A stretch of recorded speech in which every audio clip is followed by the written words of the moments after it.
Hello guys, this is your friend Naruto Fanfics 2.0. And I am back with a new mind-blowing fanfic.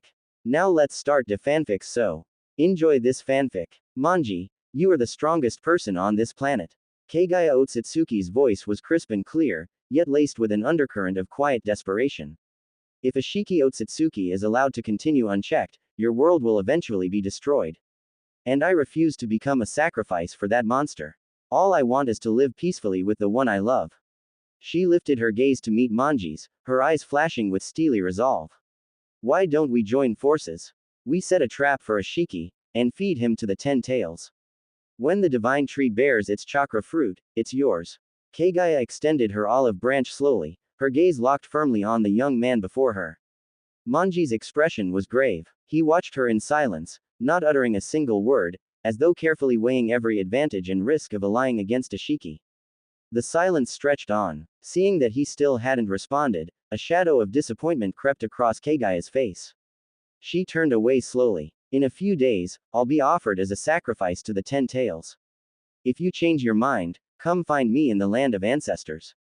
Her words lingered in the air as her figure shifted, and vanished without a sound through the cave's entrance.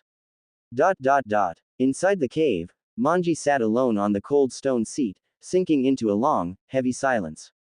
He wasn't originally from this world. He was a transmigrator. When he first arrived, he assumed he'd landed in ancient Japan, until 2 streaks of light tore across the sky and the terrifying silhouette of the 10 tails loomed into view.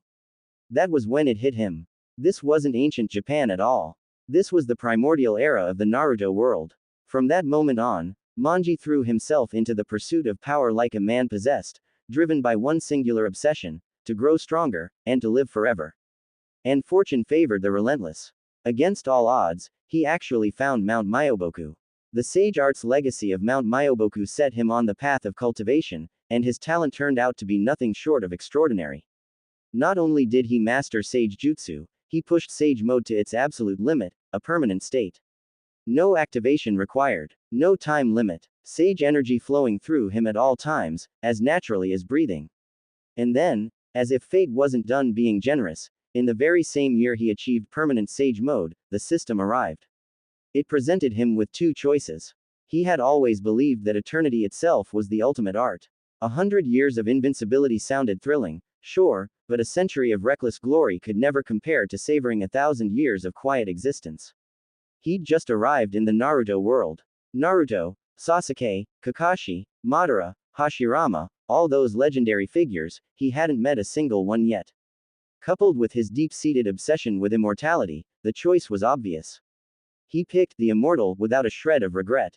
Beyond cage level was more than enough for him. Worst case scenario, he'd lay low in the mountains, outlast Kagaya, outlast the Sage of 6 Paths, outlast Indra and Asura. Before Madara and Hashirama were even born, there would be a long, empty era where his beyond cage strength would be enough to dominate the entire world with virtually no opposition. And besides, at beyond cage level, for the vast majority of history, nobody could touch him. His original plan was simple. Wait for Kagaya to be sealed, for the Sage of 6 Paths to pass on, for Indra and Asura to return to dust, and only then emerge from hiding. Safe. Calculated. Bulletproof. But the best laid plans always have one flaw.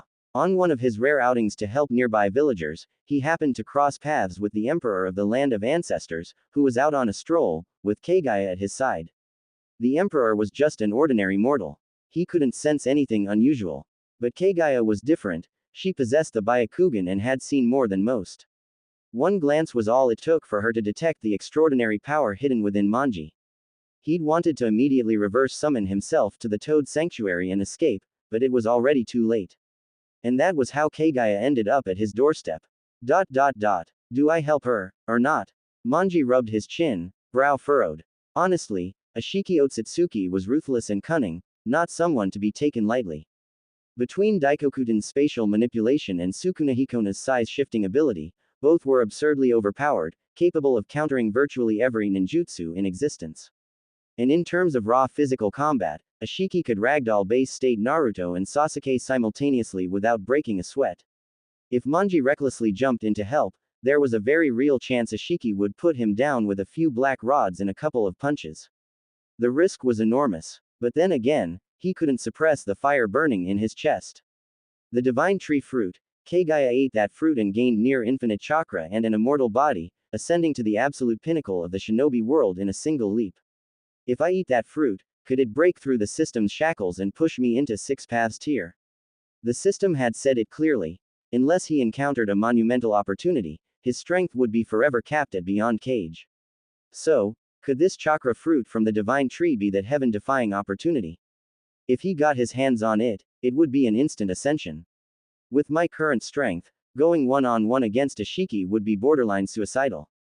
Manji murmured to himself. But with Kagaya backing me up, in canon, Kagaya actually managed to ambush a Shiki successfully. That means the odds aren't bad at all. And once we pull it off, once I get the chakra fruit, it's a quantum leap in power. Going all in, that's not recklessness. That's wisdom. Besides, he still had an escape route. Worst case, if things went south, he'd bail to the Toad Sanctuary and retreat to Mount Myoboku. Alright, I'm going for it. Manji's eyes flashed with determination as he slammed his fist into his palm. You miss every shot you don't take. No more deliberating. He immediately began preparing his arsenal and his source for weapons.